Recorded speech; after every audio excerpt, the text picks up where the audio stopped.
오늘은 예수님께서 요단강가에서 세례 요한으로부터 세례를 받으신 것을 기념하는 주현절, 그 주현절을 지나고서 두 번째 주일 아침입니다. 거듭 말씀드립니다만 예수님께서 아무런 흠도 없으시고 어떠한 허물도 없으신 분이신데 순수 그 자체이신 예수님께서 어찌하여서 스스로 죄인인 것처럼 하시고 세례를 받으셨던가? 이유가 무엇인가? 하나님께서 당신을 그렇게 우리들에게 드러내시는 거예요. 그렇게 우리들에게 당신을 보여주시는 것입니다. 해서 우리들은 이 예수님의 공생애가 내가 이제부터 너희들과 같이 무엇인가 일을 하겠노라 라고 하는 예수님의 공생애를 시작하는 이 세례가 갖는 의미가 무엇인지 살펴보고 있는 중인데, 이런 말씀이 있죠. 천국은 침노하는 자의 것이다. 침노한다라고 하는 말의 의미가 무엇일까? 대략 짐작은 되면서도 사전을 한번 찾아보았습니다.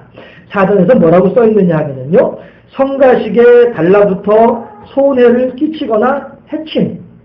다시 말해서 저 사람은 나를 원하지 않지만 내가 주관적으로 저 사람에게 가가지고 그 사람을 성가시게 하면서 그 사람으로부터 무엇인가 사투리로 쓰자면 보이가 내려고 하는, 이것이 침노하는 것이다. 그 뒤에 또 이렇게 되어져 있어요. 사전에서 벌이나 도리에 어긋나게 쳐들어가다. 이게 침노라는 거예요. 그러니까 우리 속담에도 열 장정이 한 도둑을 못 지킨다, 못 막는다, 이런 말이잖아요. 왜요? 침노하려고 하는 자에게는 어떻게 해서든 뚫고 들어가려고 하는 자는 막을 수가 없다라고 하는 것이죠. 천국은 침노하는 자의 것이다. 그러면 하나님께서 어찌하여서 천국은 침노하는 자의 것이다, 억지로 빼앗는 자의 것이다, 싫다고 한데도 어거지로 들어가가지고 볼가내는 것이다, 왜 하나님께서 이렇게 말씀하셨을까? 침노한다는 말의 의미가 무엇일까? 과연 하나님께서는 그렇게 이웃 사람들의 것을 억지로 빼앗아서라도 나의 것으로 만들려고 성경에서 가르치고 계시는가? 아니죠.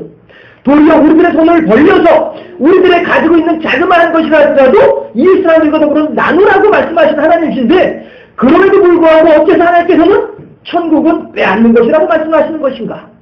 이유가 무엇일까?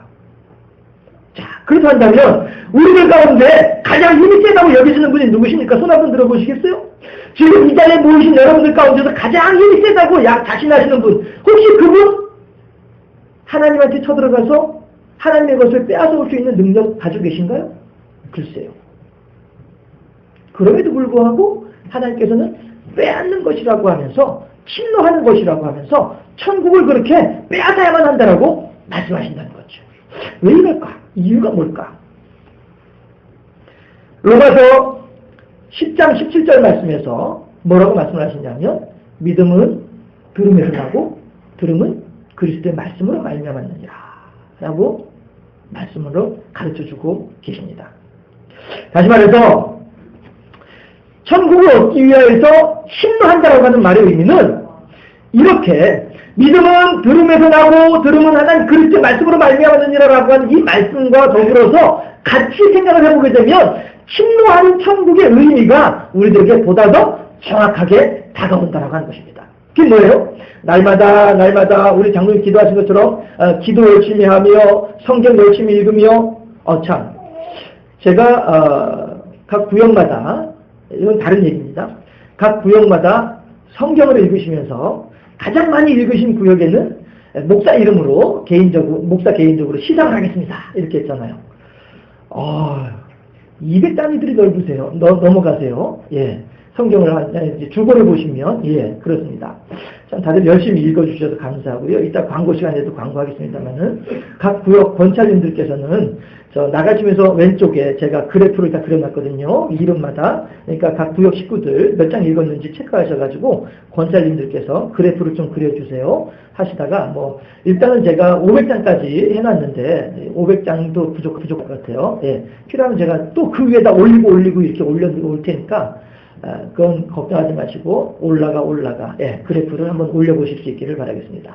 해서 어느 구역 예배 제가 이렇게 인도하신 분 대신에 이제 가서 이렇게 예배를 인도하다 보니까 개인 시상은 안 하시니까 이러시더라고요. 그래가지고 구역 시상도 하면서 개인 시상도 하겠습니다. 이거 목사 주머니 다 나게 되겠습니다. 지금 열심히 읽어주시기 바랍니다. 예. 아무튼 예, 성경을 읽음으로써 우리들이 하나님의 뜻을 알고 하나님의 마음을 알아감으로써 하나님의 천국에 우리들이 더욱더 가까이 다가갈 수 있다는 것이에요. 결국 천국은 침노한 자의 것이니라 라고 하는 말씀은 하나님을 더욱더 정확하게 알고 하나님을 보다 더 자세하게 알고 하나님을 보다 더 많이 알게 되는 자들, 그들의 심령 속에 그만큼 넓어지는 천국이 이루어지게 될 것이다. 이걸 말씀하시는 것이죠. 자, 10개가 있는데 100명이 달려들어서 10개를 빼앗아라, 이렇게 하나님이 주시는 것이 아니고 100명이 됐든 1000명이 됐든 10,000명이 됐든 아무나 와서 가지고 싶은 대로 가져가라. 내가 넉넉히 공급해주마. 광야에 60만이라고 하는 인구가 어린아이와 여자들과 연세 높으신 양반들까지 다 따지면 적어도 180만에서 200만을 240만을 가까이 하는 육박하는 이 인원들이 먹을 수 있는 만나, 그 많은 걸 어떻게 다, 어이구야, 이거 모자라면 어떻게 해. 남들보다 빨리 가가지고 내가 먼저 가지고 와야지. 그래야 넉넉하게 가지고 오지. 늦게 가면 지각하면 하나도 없을는지 몰라. 사람들이 놀이처사하면서 그렇게 만나가 내리기만 기다렸다가 준비 딱 하고 가서 건너오느냐? 아니라는 거예요. 하나님께서는 모든 사람들이 넉넉하게 거둘 수 있는 만큼을 넉넉하게 공급해 주신 분이 하나님이시더라 하는 거예요. 메추라기를 이 사람들에게, 백성들에게 주시는데 이 사이에서, 이빨 사이에서 냄새가 날 정도로 공급해 주신 분이 하나님이시다라고 하는 거예요. 하나님의 천국은 요만큼 있는 것을 가지고 이렇게 많은 사람들이 억지로 빼앗아야만이 나의 것이 되는 그러한 제한적인 천국이 아니고, 하나님께서는 10사람이 오든 100사람이 오든 60만이 오든 3,000만이 오든 아무리 많은 인구들이 온다 할지라도 넉넉하게 나눠줄 수 있을 만큼의 풍족하신 하나님이시다 하는 것입니다. 하기 때문에 그 하나님께서는 우리들에게 천국은 침노한 자의 것이니라. 얘들아, 너희들이 와서 무조건 가지기만 하면 너의 것이 되니까 얼른 오너라. 이것이 하나님의 우리들을 향한 마음이라는 거예요. 그런데 침노할 생각을 하지 않는 거죠.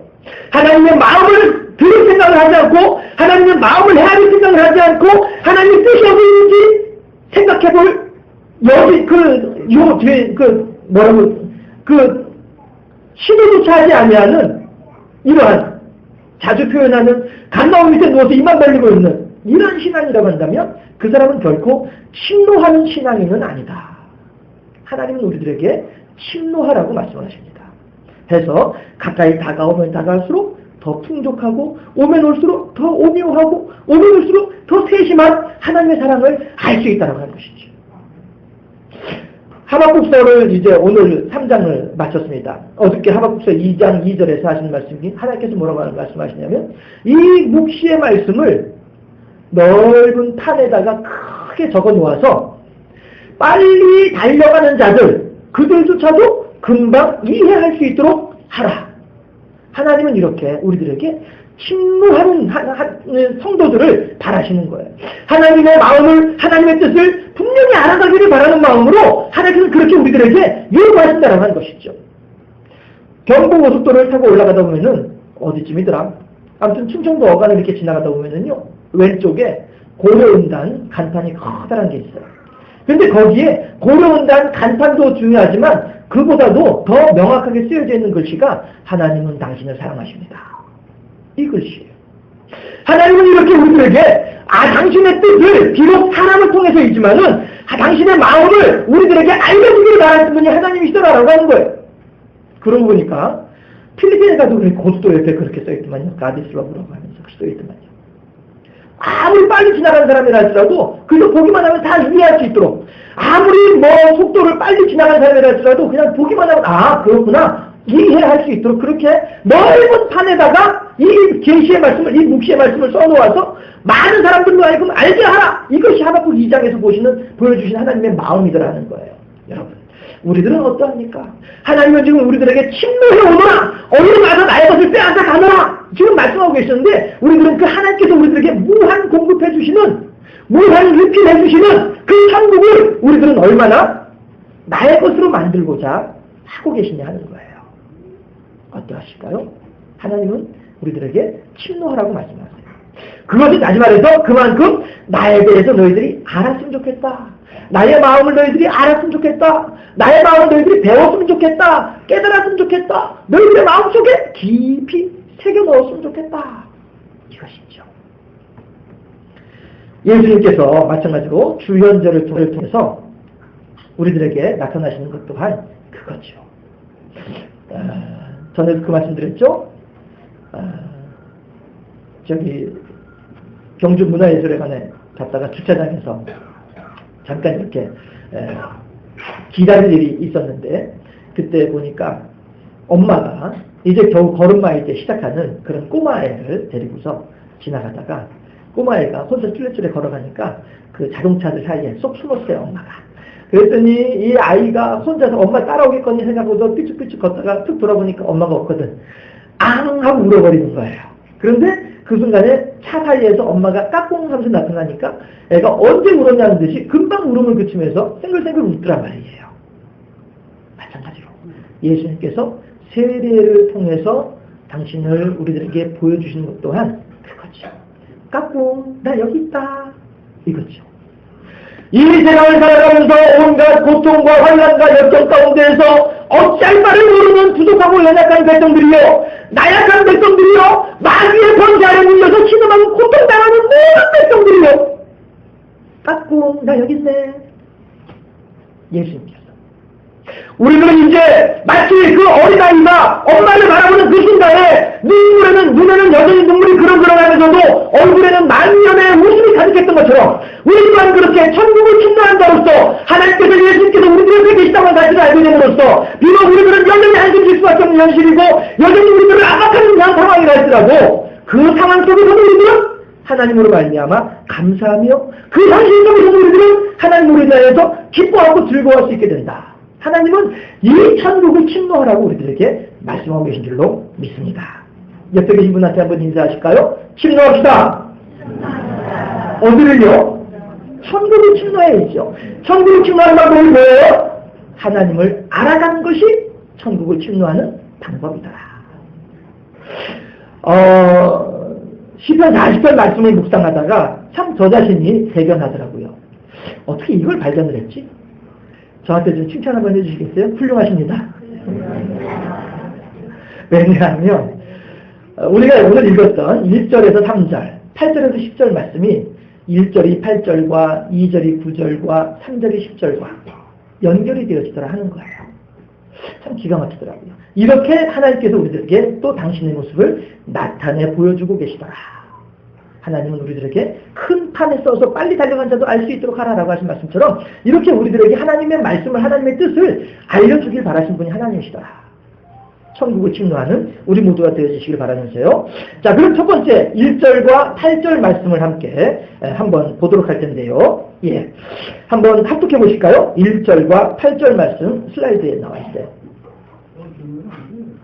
예, 함께 합독하겠습니다. 내가 여호와를 기다렸더니 귀를 기울이사 나의 부르짖음을 들으셨도다. 나의 하나님이여, 내가 주의 뜻 행하기를 즐기오니 주의 법이 나의 심중에 있나이다 하였나이다. 아멘. 이 무슨 얘기냐면요, 사람은요 이 3차원의 선과 면과 널드라고 하는 3차원 안에 갇혀있는 사람들이기 때문에 이 면 넘어 저쪽, 즉 벽 저쪽의 일들은 우리들은 보기 전에는 모릅니다.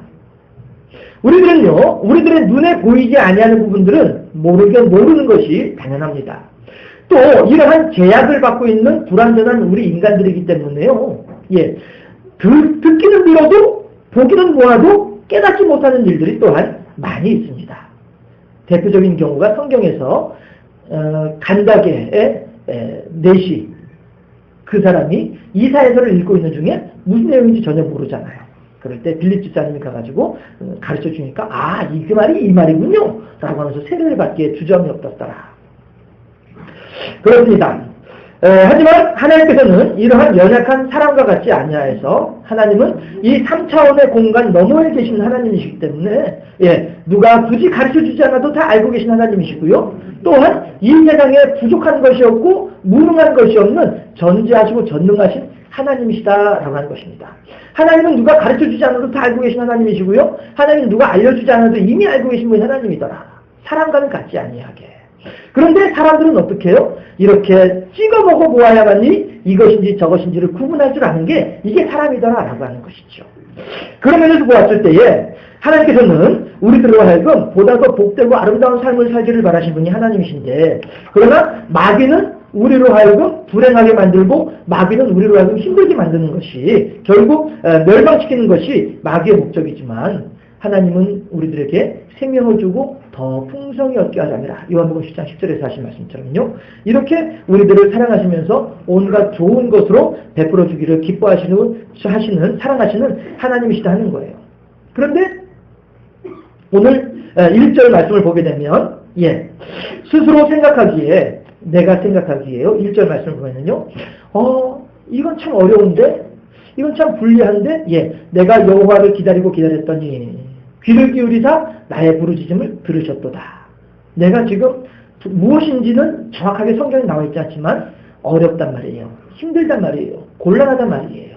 괴롭단 말이죠. 그런데 이럴 때 내가 기다렸다라고 하는 것이죠.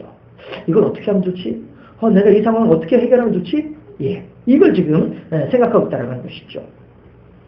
그런데 하나님께서 그렇게 이 어려운 상황 속에서 들르지 아니하며 이 어려운 상황 속에서 당황하지 아니하며 하나님의 도우심을 기다렸다라고 하는 것입니다.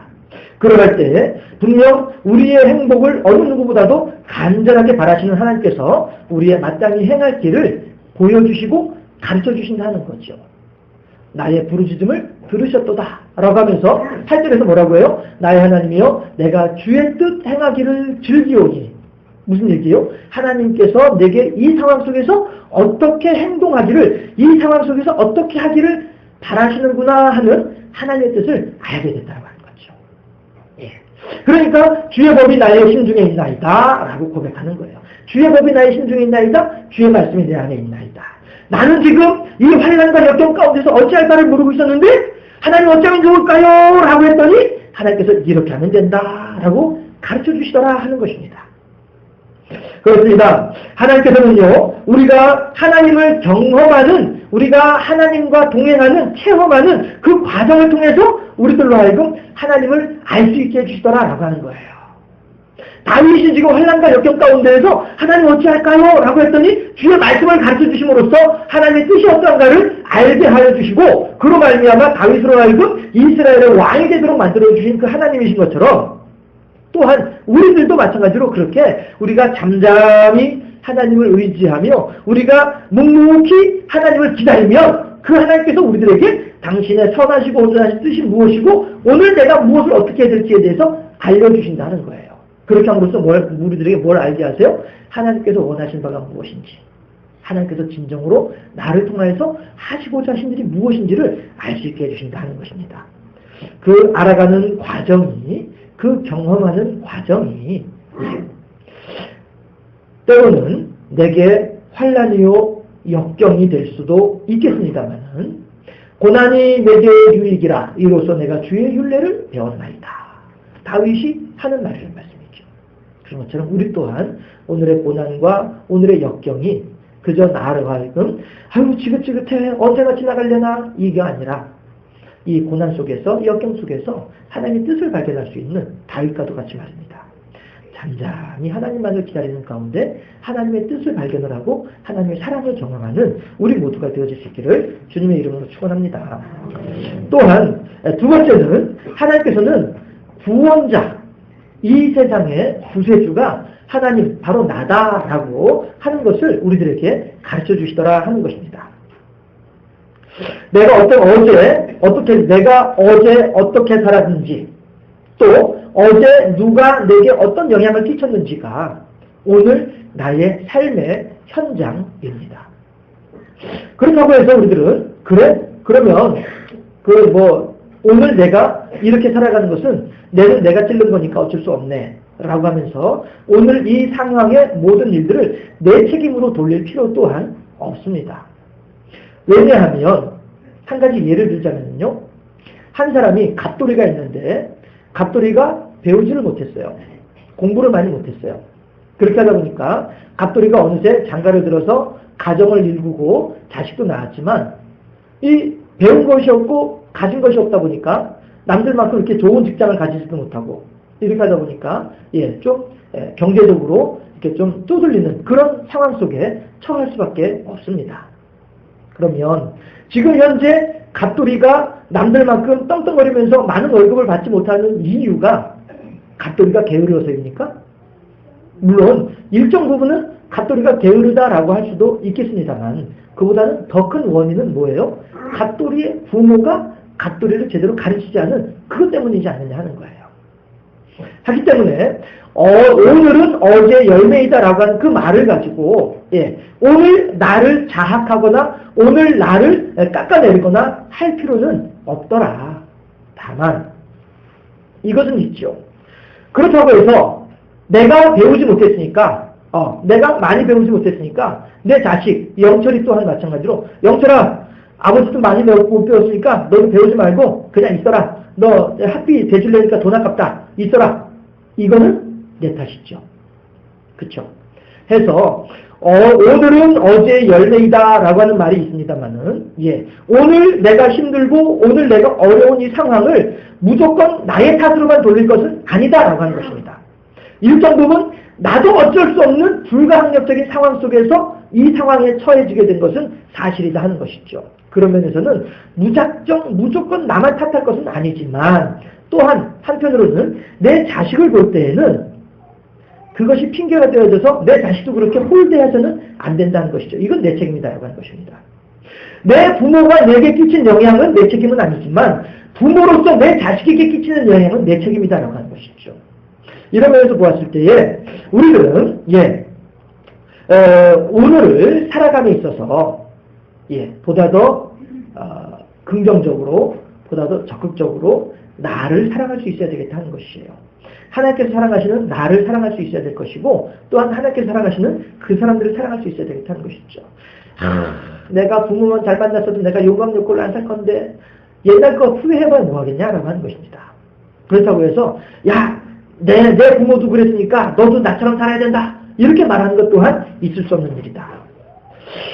하나님의 생각은 우리들의 생각과는 전혀 다르다라고 하는 것이 오늘 2절과 9절을 통해서 알 수 있습니다. 제가 공독해 올리겠습니다. 나를 기가 막힐 웅덩이와 수렁에서 끌어올리시고 내 발을 반석 위에 두사 내 걸음을 견고하게 하셨도다. 내가 많은 회중 가운데에서 의의 기쁜 소식을 전하였나이다. 여호와여 내가 내 입술을 닫지 아니할 줄을 주께서 아시나이다. 사람들은요. 오늘은 어제의 결과이니까요. 사람들은 너 오늘 웅덩이에 왜 빠졌느냐? 너 오늘 그 기가 막힌 웅덩이에 그 깊은 수렁에 너 왜 빠졌느냐? 사람들은 이걸 물어본다는 거예요. 다윗을 향하여서도 사람들은 너 거기 왜 빠졌어? 마치 욥에게 친구들이 질책하는 것처럼 말입니다. 친구들이 하는 말은 그거잖아요. 네가 무엇인가 잘못한 게 있을 테니까 이렇게 네가 혼나는 것 아니겠느냐? 욥의 친구들은 욥에게 그렇게 얘기를 하거든요. 사람들은 그렇게 오늘 그 사람의 상황과 처지를 바라보면서 거봐 왜 기도 안 했어? 거봐 왜 예배 자꾸 빼먹는 거야? 거봐 왜 하나님 뜻대로 살지 않아? 사람들은 그렇게 판단하고 진단하고 결론 내리고 결정 지으면서 네가 잘못한 거야 라고 사람들은 얘기하고 싶지만 하나님은 그렇지 아니하다라고 하는 것입니다. 과거는 묻지 마세요. 옛날에 어느 유행가 가수가 그런 말도 했습니다만은 하나님은 우리들이 무엇 때문에 이 깊은 웅덩이, 이 기가 막힌 웅덩이에 이 수렁에 빠졌는지 그 원인을 묻지 않는 거예요. 묻지도 않고 따지지도 않고 하나님은 뭐부터 하세요?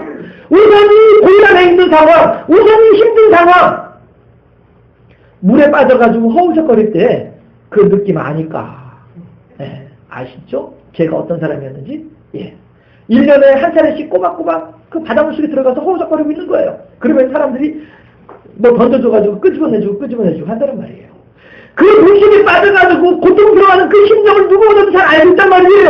생명을 위협해주는 그 순간을 잘 알고 있단 말이에요. 하나님은 지금 다윗으로 알고 기가 막힌 웅덩이에 빠져있는 다윗으로 알고 내가 너 그걸 왜 빠졌어? 회개해. 잘못한 거 있잖아. 빨리 고쳐. 그걸 건져줄게. 아니라는 거예요. 우선 건져내고 보자. 우선 살려내고 보자. 우선 견고한 반석 위에 세워 올려놓고 보자. 하나님의 마음은 여기 있다는 거예요.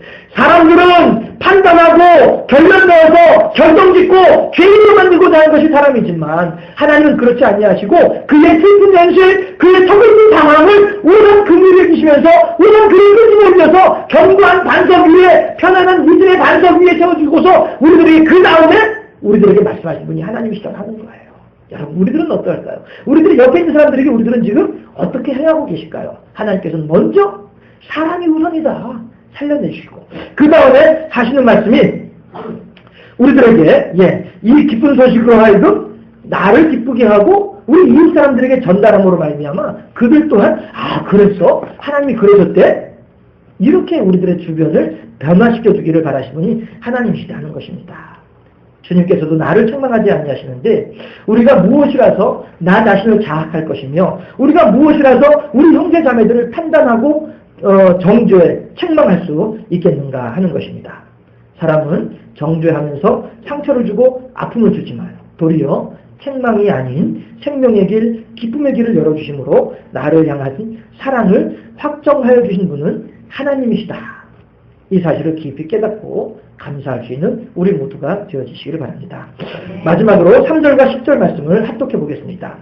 새 노래 곧 우리 하나님께 올릴 찬송을 내 입에 주셨으니 많은 사람이 보고 두려워하여 여호와를 의지하리로다. 내가 주의 공의를 내 심중에 숨기지 아니하고 주의 성실과 구원을 선포하였으며 내가 주의 인자와 진리를 많은 회중 가운데에서 감추지 아니하였나이다. 아멘. 새 노래를 내 입에 두셨다라고 하는 말씀은요. 하나님의 은혜로 이만큼 복된 사람이 되었다라고 하는 것을 노래로, 새 노래로 사람들에게 알려주어라 라고 하는 뜻이다 하는 것입니다. 그렇게 함으로써 나도 우선 나부터가 다윗이요. 우선 그리고 하나님으로부터 구원받은 나부터가 하나님으로부터 구원받은 나부터가 하나님의 사랑을 듣고 배워서 누리게 되는 것처럼 천국의 넓은 평수 우리들의 천국은 한 100평 정도 되면은 만족하시려나요? 뭐 그까이까 100평 가지고 한 10,000평은 돼야 뭐 운동장 삼아서 말이야 좀 할 수 있지 않을까. 우리들의 천국은 그렇게 넓은 천국인데 그만큼 하나님에 대해서 깊이 알아가고 그만큼 하나님에 대해서 자세하게 알아가는 우리들의 천국인데 그렇게 듣고 배워서 경험해서 천국을 누리게 되는 것처럼 우리 옆에 있는 사람들도 그들도 또한 그렇게 내가 그랬던 것처럼 그들도 듣고 배워서 함께 하나님의 은혜와 사랑을 누릴 수 있도록 하라라고 하는 것이 이것이 우리들 자신, 나 자신을 향한 하나님의 사명이다 라고 하는 것입니다. 3절과 10절 말씀이 그것을 말씀하시는 것입니다. 지금까지는 살려달라고 아우성을 치던 사람들이 우리들이었다라고 한다면 이제는 우리의 입술에 놓여져 있는 새 노래로 하나님을 찬송하고 하나님을 높이라고 말씀하고 계십니다. 우리 속담에도 근심을 나누면 반이 되고 기쁨을 나누면 배가 된다고 하는 말이 있는 것처럼 우리 안에 있는 기쁨과 감사를 나눔으로써 나는 더 행복해지고 그 사람도 덩달아서 기뻐서 행복해지게 되는 이 귀한 사명을 우리들에게 주신 줄로 믿습니다. 사명을 더욱 잘 감당함으로써 일일이 기도를 나누고 일일이 마음을 나누고 일일이 말씀을 나눔으로써 일일이 그리스도의 하나님의 사랑을 나누는 그리스도인으로 세워지는 우리 모두가 되어질 수 있기를 바랍니다. 그렇게 하나님의 착하고 충성된 종의 사명을 잘 감당하는 우리 모두가 되어질 때에 우리들은 더욱더 큰 하나님을 알면서 더욱더 큰 천국을 누리면서 더욱더 큰 복된 삶을 살아가는 아름다운 삶의 주인공이 될 줄로 믿습니다. 하나님의 이름을 드러내며 하나님의 사명을 누구보다도 잘 감당해 나아가는 착하고 충성된 종이 되어질 수 있기를 주님의 이름으로 축원합니다. 기도하겠습니다. 할렐루야. 보신 아버지 하나님, 주의 연들 두 번째 시간을 우리들은 지내고 있습니다. 예수님께서 하나님께서 성경을 통하여 세례를 통하여 우리들의 심령 속에 함께 하심으로 말미암아 우리들에게 나타내시는 이유는 우리들로 하여금 그만큼 하나님의 사랑을 깊이 알며 하나님의 사랑을 자세하게 알며 하나님의 사랑을 정확하게 알며 그만큼 행복한 삶을 살고 그만큼 아름다운 삶의 주인공이 되어지기를 바라시는 하나님의 뜻인 줄로 믿사옵나니. 오 할렐루야. 아버지 하나님, 우리들은 이제 그 하나님의 말씀하심에 하나님의 뜻하심에 아름답게 순종함으로써 하나님을 기쁘시게 하며 어느 누구보다도 복된 삶을 살아가고 어느 누구보다도 하나님과 더불어 함께하는 아름다운 삶의 주인공이 되도록 하여 주셔서 하나님을 기쁘시게 하고 하나님을 영화롭게 하며 많은 사람들에게도 이 사랑과 기쁨과 감사와 만족을 나누어 줄 줄 아는 능력의 사람들 되게 하여 주옵소서. 감사하고 예수 그리스도 이름으로 기도합니다. 아멘.